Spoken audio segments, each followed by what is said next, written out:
Pueblo dominicano, durante mi última intervención televisada, prometí hacer referencia a la situación por la que en estos momentos atraviesa el Partido de la Liberación Dominicana PLD. Hoy lo hago con gran pesar, y esto así en razón de que durante los últimos 46 años, el Partido de la Liberación Dominicana, el partido fundado por Juan Bosch, ha sido mi hogar político.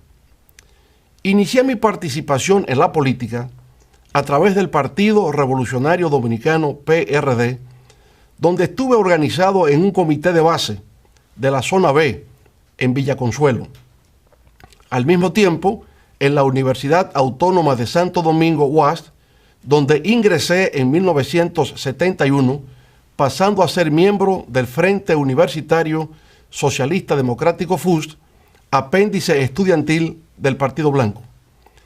Pero tan pronto se produjo la ruptura del PRD en noviembre de 1973, pasé inmediatamente a formar parte del PLD, así como de su núcleo universitario, la Fuerza Estudiantil de Liberación FEL.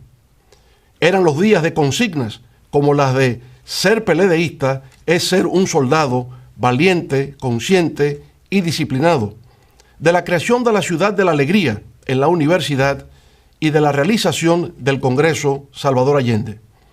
A decir verdad, cuando miro hacia atrás, reconozco que el PLD ha sido clave en mi vida. Ahí empecé como miembro de un círculo de estudios, luego como miembro de un comité de base, posteriormente como activista en la línea noroeste y después de 12 años de militancia como miembro del Comité Central. Escribía para el periódico Vanguardia del Pueblo, donde era responsable de su sección internacional. Durante varios años fui director de la revista política Teoría y Acción. En adición, llegué a desempeñar los cargos de secretario de prensa y secretario de Asuntos Internacionales. Toda esa experiencia ha sido recogida en mis libros, Años de Formación y Años de Avance. En el PLD pude conocer y tratar a personas maravillosas, de vida pulcra y espíritu patriótico. Establecí relaciones con seres humildes, con líderes sindicales, con campesinos, profesionales, comerciantes, músicos, poetas, pintores. En fin, tuve el inmenso placer de desarrollar vínculos con personas íntegras, sensibles, laboriosas, impulsadas tan solo por el único deseo de ser parte de un hermoso proceso de transformación económica, social y política en la República Dominicana.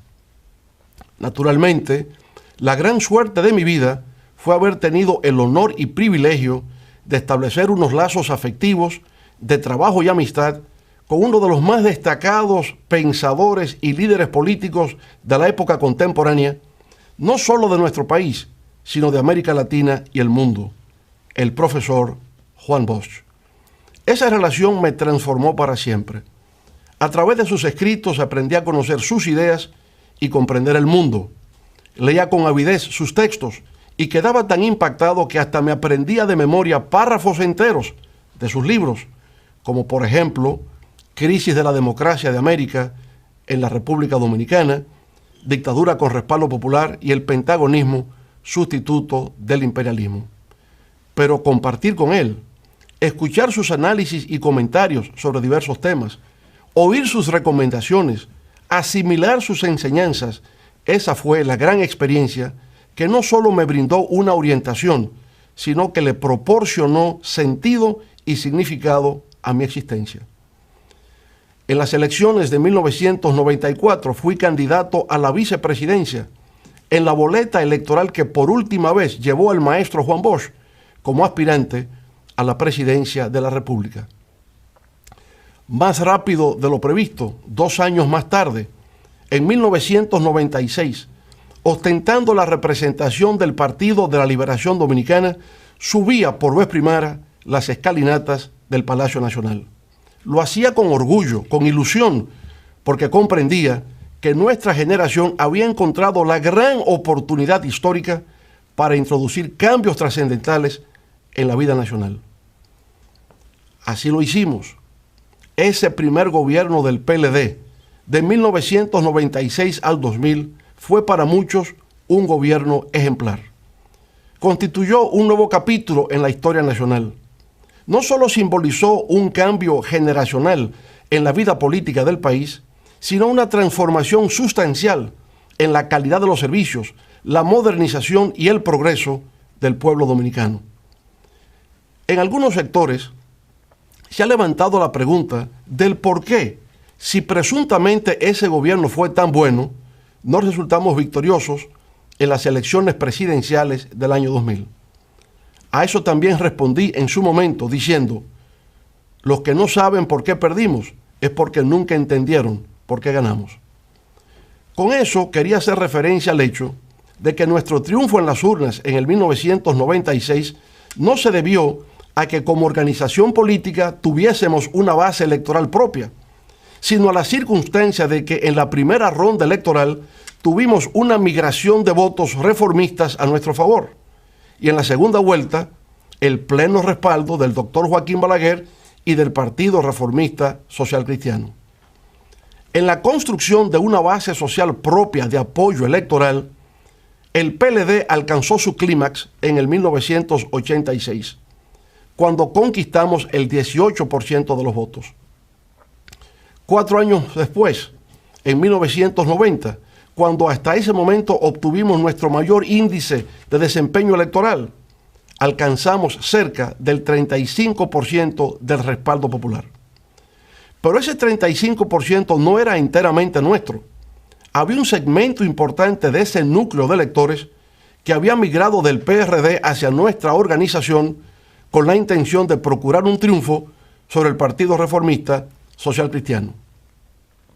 En las elecciones siguientes de 1994 sufrimos el único descenso electoral luego de que en 1978, cuando solo conquistamos el 1% de la votación, empezamos a crecer en cada proceso electoral siguiente, alcanzando el 9% en 1982, el 18% en 1986 y a cerca del 35% en 1990, como acabamos de señalar. La gran conversión del PLD en la principal organización política del país, luego de que el profesor Bosch plantara su semilla, empezó realmente a tener lugar en ese gobierno de 1996-2000. En las elecciones presidenciales del año 2000, logramos alcanzar cerca del 25% de los votos. Hasta entonces, en toda la historia del PLD, nunca habíamos conquistado tal nivel de votación contando con nuestra propia base social de apoyo. Para el 2002, a pesar del llamado ciclón batatero, que le proporcionó al PRD el dominio de las cámaras legislativas y un gran número de alcaldes, lo cierto es que ese partido en tan solo 2 años descendió de un 49% de las votaciones a un 42%, mientras el PLD ascendió de un 25%, como acabamos de indicar, a un 33% de apoyo de los electores. Así pues, para el 2002 ya el Partido Morado representaba el 33% del electorado nacional. 2 años después, en 2004, con motivo de la devaluación del peso dominicano, la hiperinflación y el colapso del sistema financiero, generados durante el gobierno del PRD, retornamos al poder con casi el 58% de los votos bajo la consigna que repercutió por todos los confines de la República de "epa fuera que van". A partir de ese momento, el Partido de la Liberación Dominicana se transformó en la más exitosa organización política de la historia nacional. Desde entonces ha cosechado 6 triunfos electorales consecutivos, por encima del 50% en los niveles congresuales, municipales y presidenciales, todos, insisto, por encima del 50%. Si a eso se añade la primera victoria de 1996, entonces serían 7 de las 9 elecciones que se han celebrado en el país durante los últimos 23 años. Como me correspondió el honor de encabezar el primer triunfo del 1996 y desde el 2002 hasta la fecha, he sido presidente del PLD, esto es, desde hace 17 años, puedo afirmar, sin caer en ningún acto de inmodestia, que he estado en el corazón o en el centro de por lo menos 6 de esas 7 victorias. Distinguidos televidentes, a pesar de que dentro del PLD, como en cualquier organización política, siempre abundan los conflictos, los que actualmente afloran dentro de las filas del Partido Morado nada tienen que ver, por lo menos de mi parte, con un tema de egoísmo o lucha de poder, como a veces erróneamente se afirma a través de los medios de comunicación. Tienen que ver más bien con lo que considero son problemas de valores, principios, actitudes y comportamientos en la vida política. Y el primero de esos valores y principios se refiere a su vez a la Constitución de la República. Durante mi primer periodo de gobierno, el doctor Joaquín Balaguer, pensando de buena fe en el futuro del país, me propuso formalmente la realización de una reforma a nuestra Carta Magna con la finalidad de presentarme a una reelección presidencial en el año 2000 para un segundo periodo consecutivo. Agradecí en los mejores términos esa propuesta por parte de esa leyenda de la política nacional que es el doctor Balaguer, pero opté por declinarla indicándole al viejo líder que en la historia de los pueblos de América Latina y de la República Dominicana, cada vez que un hecho así ocurre, genera fuertes tensiones políticas, dando origen a gobiernos dictatoriales. Así pues, en lugar de proceder a una modificación de la Constitución, lo que hice fue lo que tenía que hacer como buen peledeísta: apoyar sin reservas, con toda mi fuerza, al entonces candidato presidencial de nuestro partido y actual presidente de la República. No tuvimos éxito, como hemos referido, pero fue por la circunstancia de no haber podido reproducir los factores que permitieron el acceso al poder en el 1996. Ahora bien, en esos comicios del año 2000, los resultados finales fueron 49.8% en favor del candidato del PRD y 24.7% en respaldo del candidato del PLD. Eso significaba, desde el punto de vista legal, que tenía que realizarse una segunda ronda electoral. Eso así en razón de que para ser proclamado como ganador, el candidato del PRD requería alcanzar el 50% más 1 de los votos. No los había conquistado, pero de hecho había ganado, pues en la percepción pública ya se vislumbraba como tal. En ese contexto, nuestro candidato, que, insisto, solo había capturado cerca del 25% del electorado, presionaba a la dirección del partido para que se formara una comisión del comité político a los fines de visitar al doctor Balaguer, en procura de conquistar su apoyo para una segunda ronda electoral. El anciano caudillo reformista, viendo la realidad del cuadro que se presentaba, desestimó la propuesta. No hubo segunda vuelta y el candidato del partido del Hacho fue finalmente proclamado como ganador. Lo que cabe observar aquí, sin embargo, como característica, es la obstinación frente a lo imposible del entonces candidato y hoy presidente de la República. Fue la primera vez que puso en evidencia ese rasgo conductual de no comprender los límites de las cosas, sino considerar que, por mera voluntad, todo es posible. Para el 2004 resultaba incontrovertible que yo sería el candidato, no solo del PLD, sino del país, para terciar en los comicios presidenciales de ese año, que ganamos en forma arrolladora. Al fin y al cabo, era el único referente viviente con experiencia para gerenciar el Estado, que entonces se encontraba sumergido en una grave situación de crisis. En el 2007, el actual presidente renunció a su cargo de secretario de Estado de la Presidencia para intentar obtener la candidatura presidencial por el PLD.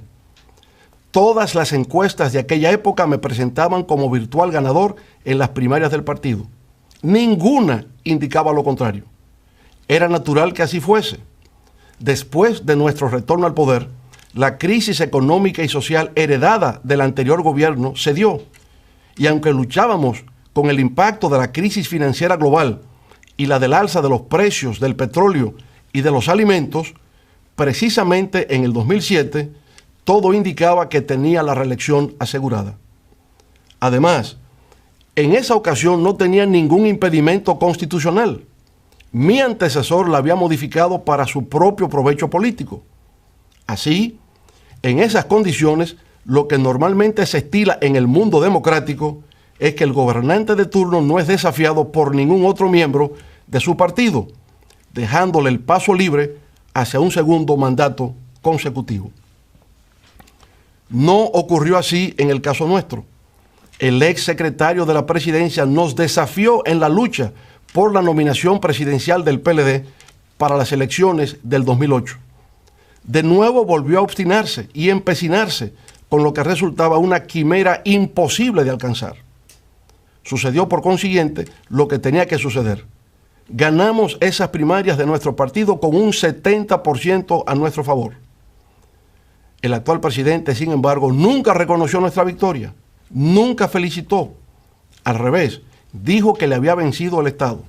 No participó en la campaña electoral, no se integró y el día de las votaciones, por si hubiese dudas, exhibió públicamente su voto para evidenciar que lo había hecho por su partido, el de la Liberación Dominicana. Supongamos ahora que hubiese ocurrido lo contrario, que el ex titular de la Secretaría de la Presidencia hubiese vencido en la contienda. En ese caso es evidente que habría humillado al presidente de la República, quien entonces no habría estado en condiciones de promover su candidatura al solio presidencial. De esa manera, por supuesto, nuestro candidato habría perdido, pero la obstinación frente a lo imposible ofuscó la claridad de pensamiento, conduciéndolo a una derrota inmerecida, la cual pudo haberse evitado. Algunos de los que hoy levantan sus voces de manera soberbia y altisonante, dejaron entonces abandonado a su líder actual. Se aferraron complacientemente al nuevo gobierno y dejaron que el candidato derrotado emprendiera solo su travesía por el desierto. Pasado ese proceso, el hoy presidente se incorporó de manera normal a los trabajos del comité político. Hay quienes me han señalado que cualquier otro adversario distinto a mí, luego de lo acontecido, había procurado eliminarlo como competidor, tal como se predica en el clásico texto de Robert Greene, Las 48 leyes del poder. Sin embargo, no es mi caso. No está en mi naturaleza ser así. Para hacerlo tendría entonces que renunciar a mi propia condición humana. En las elecciones congresuales y municipales del 2010, el Partido de la Liberación Dominicana llegó a la cima de su gloria. Obtuvo 31 senadores, decenas de diputados y una gran cantidad de alcaldes. La mayoría de esos legisladores electos me visitaron a Palacio para indicarme que estaban a mi disposición para realizar una reforma a la Constitución que me permitiese un tercer periodo consecutivo. Se recogieron 2 millones de firmas para persuadirme de la necesidad de continuar al mando. Se realizó una gran concentración en el Palacio de los Deportes a tales fines. En mi intervención, sin embargo, dejé claro, sin titubeo alguno, que endosaba esos 2 millones de firmas al partido, debido a que la Constitución de la República me impedía una nueva reelección. Se aproximaban las nuevas elecciones presidenciales del 2012. El actual presidente de la República no marcaba bien en las encuestas. La primera dama, Margarita, por el contrario, se encontraba en una posición de preferencia. En una de las decisiones más difíciles de mi vida, le solicité a ella, sin embargo, que abandonase su legítimo derecho a aspirar por la candidatura presidencial, dejándole así al presidente el camino despejado para la obtención de su candidatura a la primera magistratura del Estado. Si en aquel momento hubiese intentado imponer a la primera dama como candidata, sabía lo que ocurriría. El partido se habría dividido, habríamos perdido las elecciones y yo habría sido el responsable histórico de esa derrota. Luego, con 30 puntos por debajo en las encuestas frente a su antiguo rival del PRD en los comicios del 2000, le ayudamos con gran dedicación y empeño para que viera cristalizar su sueño de ver la bandera tricolor colocada sobre su pecho. Todo eso se hizo a cambio de nada. Nunca se solicitó un ministerio, una embajada o un consulado, nada. Se hizo porque así nos formamos los PLDistas auténticos. Al presidente, en su hora de penumbra, no se le empujó hacia el abismo. En los momentos en que por razones de méritos le correspondía la oportunidad, hicimos hasta lo indecible. En circunstancias en que su candidatura aún no concitaba suficiente respaldo, le servimos de apoyo.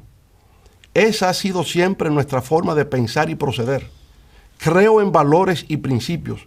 Creo en el respeto a la Constitución, en la preservación de la democracia como sistema político y en la consolidación de un Estado fundado en los criterios de legalidad y legitimidad.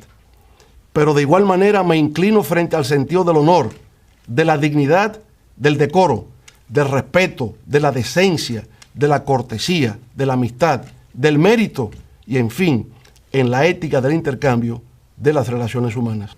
Señoras y señores, al abandonar el gobierno en agosto del 2012, mi nivel de aprobación llegaba al 74%. Pero eso, que en principio debió servir de estímulo y aliciente, obró por el contrario en mi contra. Sirvió en realidad para que mis adversarios de adentro y de afuera pusieran en ejecución una intensa y despiadada campaña de demolición moral que intentaba hacerme desaparecer del escenario político nacional al tiempo de destruir nuestro legado en beneficio del progreso y el bienestar del pueblo dominicano. El gran dramaturgo irlandés Bernard Shaw, al referirse al destacado líder revolucionario soviético León Trotsky, solía decir que era tan fiero en el combate político que podía cortar la cabeza de su adversario y exhibirla en público sangrante, pero no se permitía tocar el carácter privado de su víctima. La despojaba de todo prestigio político, pero le dejaba su honor intacto. Aquí fue todo lo contrario. Se aplicó un plan de descrédito nacional e internacional a través del cual se lanzaron mentiras, falacias, insultos, inmundicias y groserías, todo destinado a hundir mi persona y desmoronar mi imagen. Con el tiempo empezó a verse claro que ese plan de descrédito en mi contra era parte de un proyecto político bien concebido, dirigido a perpetuarse en el poder. De ahí la reforma de la Constitución en el 2015, realizada con el único propósito de hacer viable la reelección presidencial. A pesar de mi oposición a dicha reforma y a pesar del diabólico plan de destrucción al que me he referido, con la finalidad de mantener la unidad del PLD y de que se ganasen de nuevo las elecciones del 2016, puse en segundo plano mis propios valores, creencias y forma de actuar. Acepté suscribir un acuerdo de 15 puntos firmado por todos los miembros del comité político. En esa ocasión, la obstinación frente a lo imposible funcionó debido a que se actuaba desde una lógica de poder y el criterio de que la fórmula de 2 periodos de ejercicio presidencial y nunca más debería ser la norma a tomar en consideración fue aceptada por distintos sectores. Pero ese acuerdo valió de poco a la hora de ejecutar medidas que constituían una obligación a cargo del grupo oficialista. Se incumplieron de manera atropellante varios de sus acápites, incluyendo recientemente el impedimento para que el compañero Demóstenes Martínez asumiera la presidencia de la Cámara de Diputados.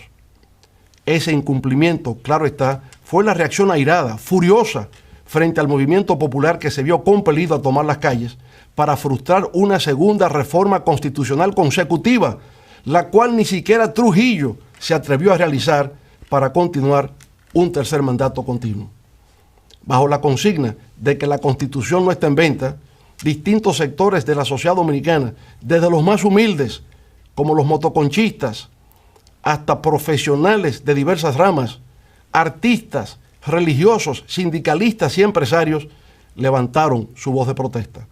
Fueron días espléndidos e inolvidables de lucha, de batallar por una causa que al menos por un instante le devolvieron a la política un sentido de mística, de dignidad y de patriotismo.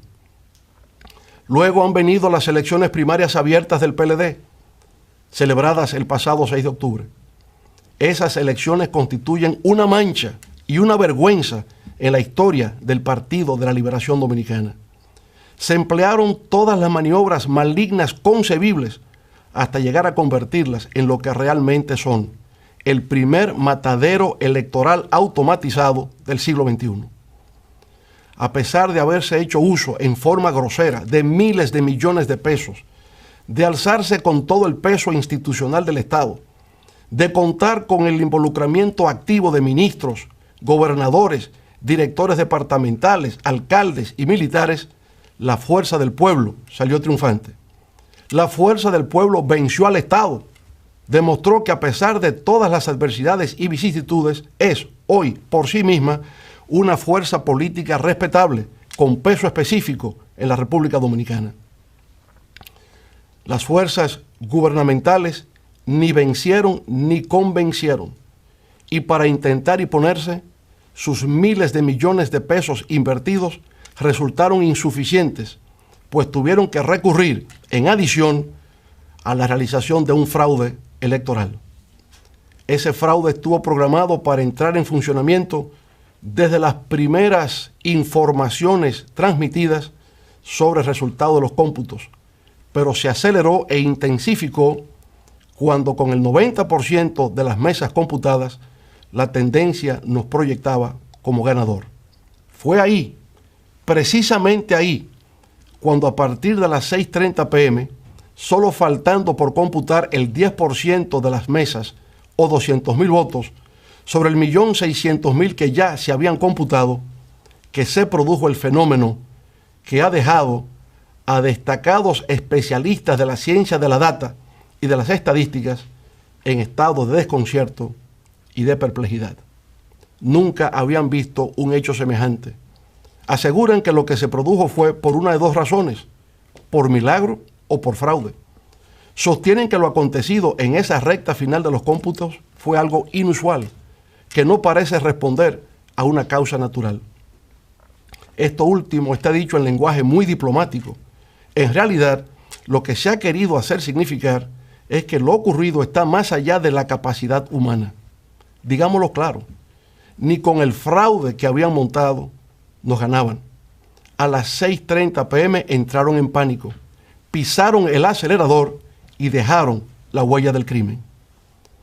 Manteniendo mesas abiertas hasta la 1:45 de la mañana del día siguiente a las votaciones, lograron que en las distantes provincias del sur votara el 70% de los electores, cuando el promedio nacional solo alcanzó el 25%. ¡Qué bárbaros!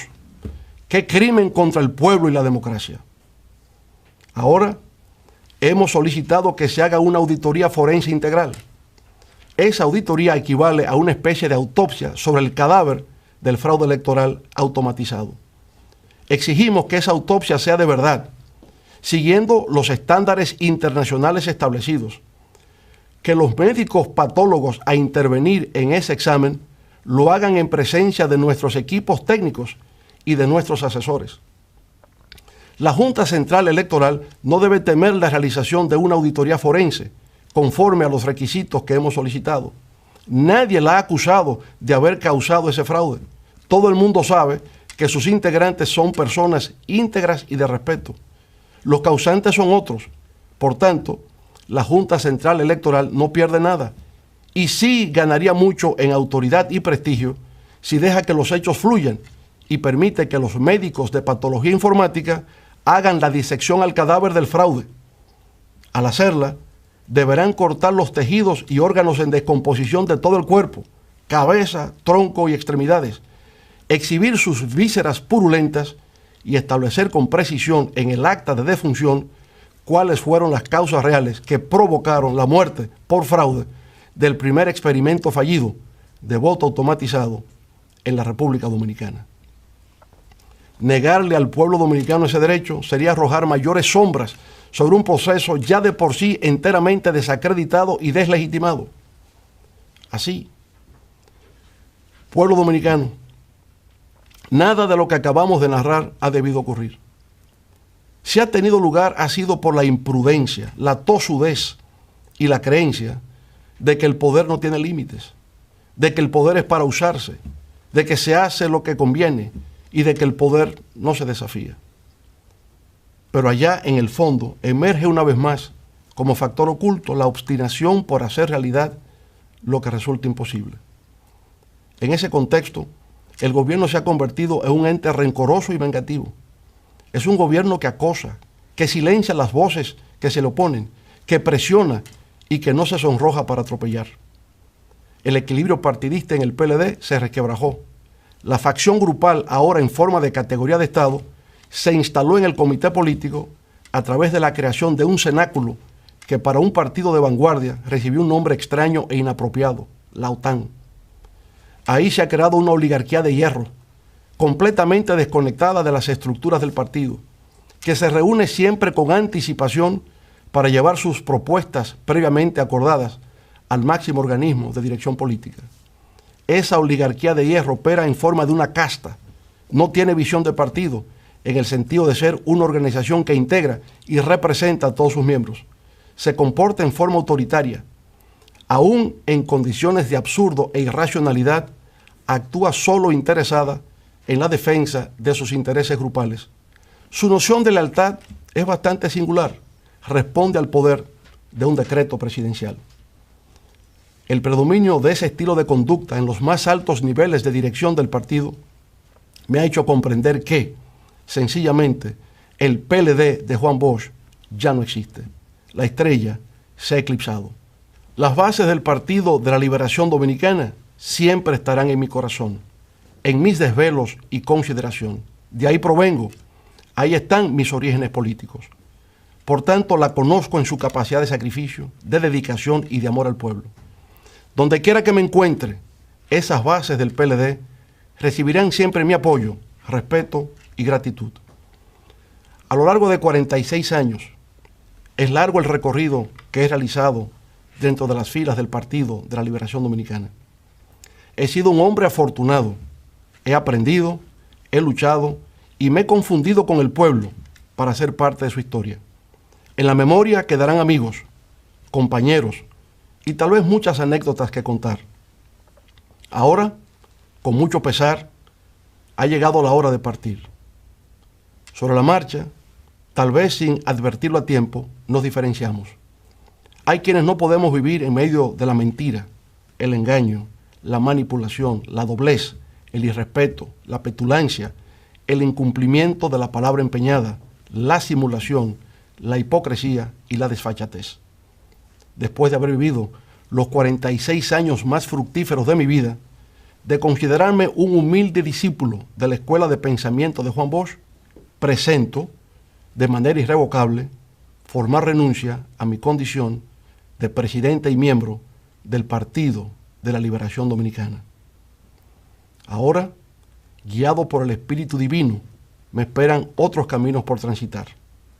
En principio, la creación de un nuevo proyecto político, la fuerza del pueblo, que procurará conquistar por fuera lo que desde adentro nos fuera usurpado, la esperanza del pueblo dominicano por siempre construir un mejor futuro.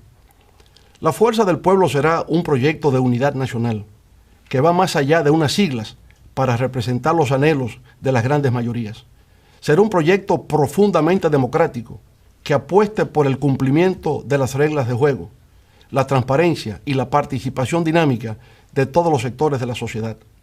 Será además un proyecto renovador en las formas y en el fondo, un proyecto cercano y humano, en fin, un proyecto de futuro integrado por hombres y mujeres, jóvenes y ancianos, capaz de devolver la esperanza y la confianza del pueblo dominicano en sus instituciones. En lo inmediato, con el apoyo recibido en las primarias abiertas el pasado 6 de octubre, continuaremos sumando a distintos sectores de la sociedad dominicana, deseosos de formar parte de una nueva organización política que abre sus puertas a la participación democrática.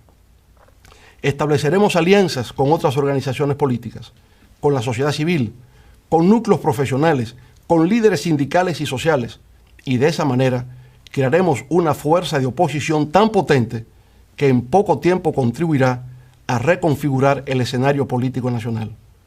Con esa fuerza le haremos saber a los engreídos de Palacio que no se saldrán con la suya, que al pueblo se le respeta y que se preparen para escuchar por todos los confines del territorio la consigna de que para el 20 es para afuera que van. En estos momentos de emociones y sentimientos encontrados, por un capítulo de mi vida que termina y de otro que se inicia, me permito invocar las Sagradas Escrituras en el Salmo 23, que reza así: Jehová es mi pastor, nada me faltará. En lugares de dedicados pastos me hará descansar. Junto a aguas de reposo me pastoreará. Confortará mi alma, me guiará por senderos de justicia, por amor de su nombre.